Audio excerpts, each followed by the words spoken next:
আসসালামু আলাইকুম ওয়ারাহমাতুল্লাহি ওয়াবারাকাতুহু। আজকের ভিডিওতে আমরা জানব ইমাম মাহদী আলাইহিসসালামকে আমরা কোন দলে খুঁজে বের করব। আমরা প্রায় সবাই জানি ইমাম মাহদী আলাইহিসসালামের বয়স যখন ৪০ বছর হবে তখন হজের সময় পবিত্র কাবা শরীফে তার আবির্ভাব হবে।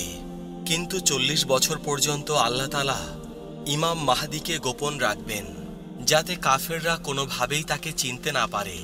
হাদিস থেকে আমরা জানতে পারি ইমাম মাহদী আলাইহিসসালামের শত্রু সুফিয়ানি মক্কায় কুরাইশ বংশের কিছু লোককে হত্যা করবে যাতে মুহাম্মদ ইবনে আবদুল্লাহ আল মাহদী নামে কারো আবির্ভাব হতে না পারে। তা সত্ত্বেও ঈমানদারেরা মক্কায় ইমাম মাহদীকে ঠিকই চিনে ফেলবে এবং তার অনিচ্ছা সত্ত্বেও জোর করেই তাকে বায়াত দেবে এবং খলিফা নিযুক্ত করবে। তাই ঈমানদারেরা যাতে তাকে চিনতে পারে সেজন্য ইমাম মাহদীর কিছু অজানা তথ্য আজকের ভিডিওর মাধ্যমে আপনাদেরকে জানাতে চাই ইনশাআল্লাহ। হযরত আব্দুল্লাহ ইবনে ওমর রাদিয়াল্লাহু তাআলা আনহু থেকে বর্ণিত, আল্লাহ রাসূল সাল্লাল্লাহু আলাইহি সাল্লাম বলেছেন, ইমাম মাহদীর আগমন হবে এমন একটি গ্রাম থেকে যাকে কারাহ বলা হয়। হযরত আব্দুল্লাহ ইবনে ওমর রাদিয়াল্লাহু তাআলা আনহু বলেন, ক্রিমিয়া নামের একটি শহর কিংবা গ্রাম থেকে ইমাম মাহদীর আবির্ভাব হবে, অর্থাৎ ইমাম মাহদী কারা নামক গ্রাম থেকে আসবেন, অর্থাৎ জন্মগ্রহণ করবেন। রাসূল পাক সাল্লাল্লাহু আলাইহি সাল্লাম বলেছেন, একজন লোক অর্থাৎ ইমাম মাহদী মদিনা থেকে মক্কায় আসবেন। লোকজন তার অনিচ্ছা সত্ত্বেও কাবা শরীফ ও মাকামে ইব্রাহিমের পাশে বায়াত দেবে, অর্থাৎ খলিফা নিয়োগ করবে। এখন প্রশ্ন হলো, এই কারা গ্রাম বা ক্রিমিয়া শহর কোথায়? মূলত কারাহ বা ক্রিমিয়া নামে মধ্যযুগ ও বর্তমান পৃথিবীতে দুটি শহর বা গ্রামের নাম পাওয়া যায়। ২০১৪ সালে হঠাৎ করেই ইউক্রেন থেকে জোর করে রাশিয়া যে ক্রিমিয়া শহর দখল করে নেয় এটা ১৪৪৯ সাল থেকে ১৭৮৩ সাল পর্যন্ত তুর্কি অটোম্যান সাম্রাজ্যের অধীনে ছিল। তারপর ১৭৮৩ সাল থেকে ১৯৯১ সাল পর্যন্ত এই শহরটি রাশিয়ার অধীনে ছিল। ১৯৯১ সালে কোল্ড ওয়ারে সোভিয়েত ইউনিয়ন ভেঙে যাওয়ার কারণে ক্রিমিয়া ইউক্রেনের অধীনে চলে যায়। ২০১৪ সালে আমেরিকা গণ অভ্যুত্থান ঘটিয়ে রাশিয়ানপন্থী সরকারকে ক্ষমতাচ্যুত করলে রাশিয়া পাল্টা ক্রিমিয়ায় গণভোট দিয়ে ক্রিমিয়া দখল করে নেয়। এই ক্রিমিয়ায় মুসলমানদের সংখ্যা প্রায় ৭,৫০,০০০-এর মতো, যার অর্ধেকের বেশি হল তাতার মুসলিম। এছাড়াও কিছু আছে তুর্কি মুসলিম, কিছু আছে উজবেক মুসলিম, আর কিছু আছে আরব মুসলিম। ২০০০ সালের আদমশুমারি অনুযায়ী আরব মুসলিমদের সংখ্যা হল প্রায় ৫,৫০০-র মতো। বর্তমানে হয়তো ২০-২৫ হাজারের মতো হতে পারে। কিন্তু ক্রিমিয়া যখনই রাশিয়ানরা দখল করেছে তখনই মুসলমানদের ওপর চরম নির্যাতন চালিয়েছে। প্রথমবার ১৭৮৩ সালে যখন ক্রিমিয়া দখল করে নেয় তারপর সেখান থেকে ১,৬০,০০০ তাতার মুসলিমকে জোর করে বের করে দিয়েছিল। দ্বিতীয়বার ১৯৪৪ সালে বিশ্বযুদ্ধের সময় জোসেফ স্টালিন আবার ২ লাখ তাতার মুসলিমকে ক্রিমিয়া থেকে বের করে দিয়েছিল। পরবর্তীতে প্রায় ১ লক্ষ তাতার মুসলিম উজবেকিস্তানের শরণার্থী শিবিরে মারা গিয়েছিল। তৃতীয়বার ২০১৪ সালে রাশিয়া যখন হঠাৎ করে আবার ক্রিমিয়া দখল করে নেয় তারপর আবার সেখানকার মুসলমানদের ওপর নির্যাতনের অন্ধকার দিন শুরু হয়। সেখানকার রুশপন্থী বিদ্রোহীরা তাতার মুসলমানদের নির্যাতন চালিয়ে আসছে, যার কারণে নতুন করে অনেকেই ক্রিমিয়া থেকে তুরস্কে চলে যাচ্ছে। ইমাম কুরতুবী তার তাজকিরা নামক গ্রন্থে লিখেছেন, ইমাম মাহদী পাশ্চাত্যের ইসলামিক দেশ অর্থাৎ মধ্য এশিয়ার দেশ থেকে আসবেন এবং সেখানকার একটা বড় শহরে জন্মগ্রহণ করবেন।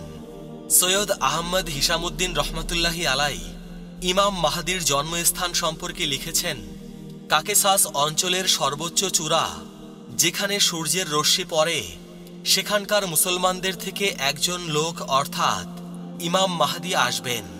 কারা নামে মধ্যযুগে আরেকটি গ্রাম বা শহরের নাম পাওয়া যায়, সেটা হলো এশিয়ার দেশ তাজিকিস্তান, উজবেকিস্তান এবং পূর্ব তুর্কিস্তানের সীমান্তবর্তী এলাকা।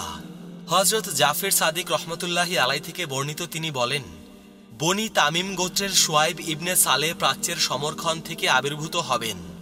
সমরখন্দ এলাকাটি বর্তমান উজবেকিস্তানের একটি এলাকার নাম।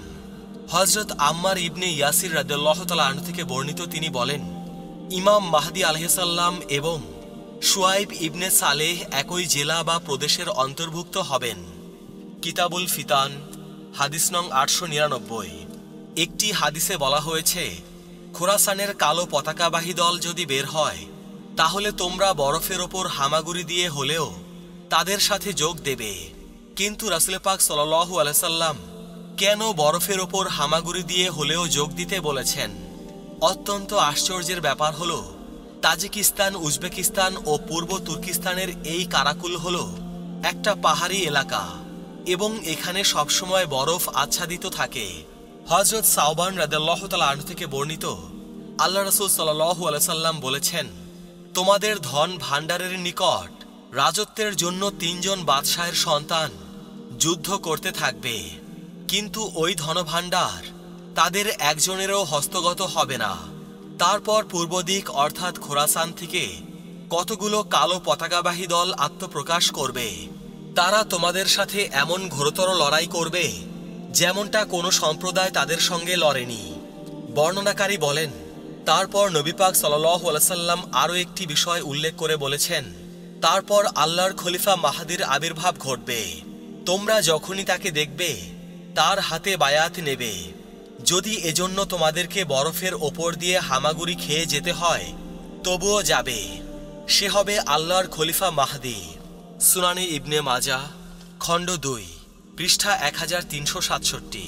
এছাড়া আরও অনেক হাদিসে বলা হয়েছে, ইমাম মাহদী আলাইহিস সালাম পূর্ব দিকের একটি শহরে জন্মগ্রহণ করবেন এবং তাজিকিস্তান ও উজবেকিস্তানের এই কারাকুল এলাকাটি মক্কা ও মদিনা থেকে পূর্ব দিকেই অবস্থিত।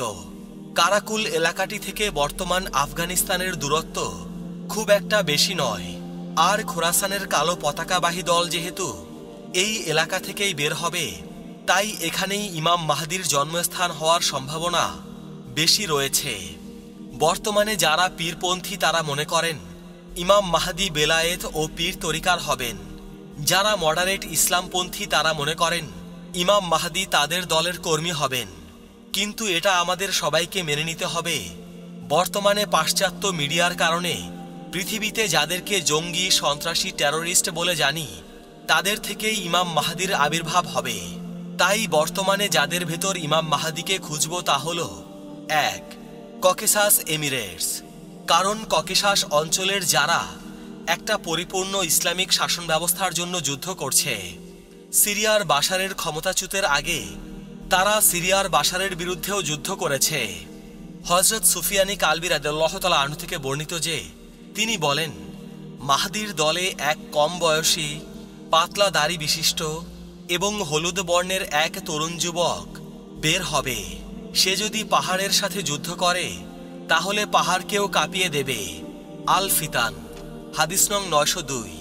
এই হাদিসের বৈশিষ্ট্যের সঙ্গে ককেসাস অঞ্চলের মানুষের মিল রয়েছে।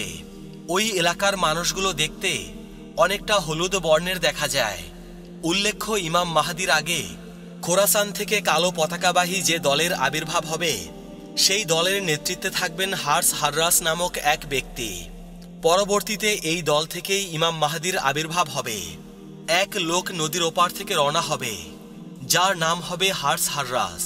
তার বাহিনীর সম্মুখ অংশের সেনাপতির নাম হবে মানসুর, যে খেলাফত বিষয়ে মুহাম্মদ সাল্লাল্লাহু আলাইহি সাল্লামের বংশের জন্য পথ সুগম করবে বা শক্ত করবে। যেমনটা কুরাইশ আল্লাহর রাসূল সাল্লাল্লাহু আলাইহি সাল্লামকে ঠিকানা দান করেছিলেন। তার সাহায্য সহযোগিতা করা কিংবা তার ডাকে সাড়া দেওয়া প্রত্যেক মুসলমানের কর্তব্য বলে বিবেচিত হবে। সুনানে আবু দাউদ, হাদিস নং 4290। আমু নদীর ওপারে অবস্থিত বলতে মধ্য এশিয়ার দেশগুলোকে ইসলামের পরিভাষায় নদীর ওপার বলা হয়। উজবেকিস্তান, তাজিকিস্তান, তুর্কমেনিস্তান, কাজাকিস্তানের অন্তর্ভুক্ত। আর এই অঞ্চলের বেশিরভাগ যোদ্ধাই ককেসাস এমিরেটস, ভিলিয়াট কাবকাজ এবং IMU এর সাথে যুক্ত। ককেসাস প্রভিন্স এবং ভিলিয়াট কাবকাজ এই দলটি মূলত ককেসাস এমিরেটস থেকে আলাদা হয়ে ইসলামিক স্টেটের আনুগত্য প্রকাশ করে সেন্ট্রাল এশিয়াতে নিজেদেরকে একটা শাখা হিসেবে আত্মপ্রকাশ করে। ইসলামিক স্টেট 2015 সালে কাকেশাস প্রভিন্স নিজেদের একটি শাখা হিসেবে ঘোষণা করে। ইসলামিক মুভমেন্ট অব উজবেকিস্তান অর্থাৎ IMU এই দলটি ইসলামিক স্টেটের অন্তর্ভুক্ত উলিয়ায়ে খোরাসানের সাথে মিলিত হয়ে আফগানিস্তানে যুদ্ধ করছে। তবে এই দলটির একটি ভালো দিক হচ্ছে দরিদ্র পীড়িত আফগানিস্তানের উত্তর পূর্বাঞ্চল, সেখানে স্বর্ণ রৌপ্যের খনি নেই, কিন্তু আল্লাহর রহমত দ্বারা পরিপূর্ণ। তারাই আল্লাহর রহমত দ্বারা স্বীকৃত। শেষ জামানায় তারাই হবে ইমাম মাহদির সহযোগী। তাই যারা ইমাম মাহদির আবির্ভাবের অপেক্ষায় রয়েছেন তাদেরকে অবশ্যই মধ্য এশিয়ার দেশ উজবেকিস্তান, তাজিকিস্তান, পূর্ব তুর্কিস্তান, আফগানিস্তান, কাজাকিস্তান এ সকল দেশসমূহের ওপর তীক্ষ্ণ নজর রাখতে হবে। এছাড়াও মধ্য এশিয়ার কালো পতাকাবাহী দল, তাদের ওপরও তীক্ষ্ণ নজর রাখা খুবই জরুরি। প্রিয় মুসলমান ভাই ও বোনেরা, আজকের ভিডিও এ পর্যন্তই। সবাই ভালো থাকবেন। আল্লাহ রাব্বুল আলামিন আমাদের সবাইকে হিদায়াত দান করুন। আমিন।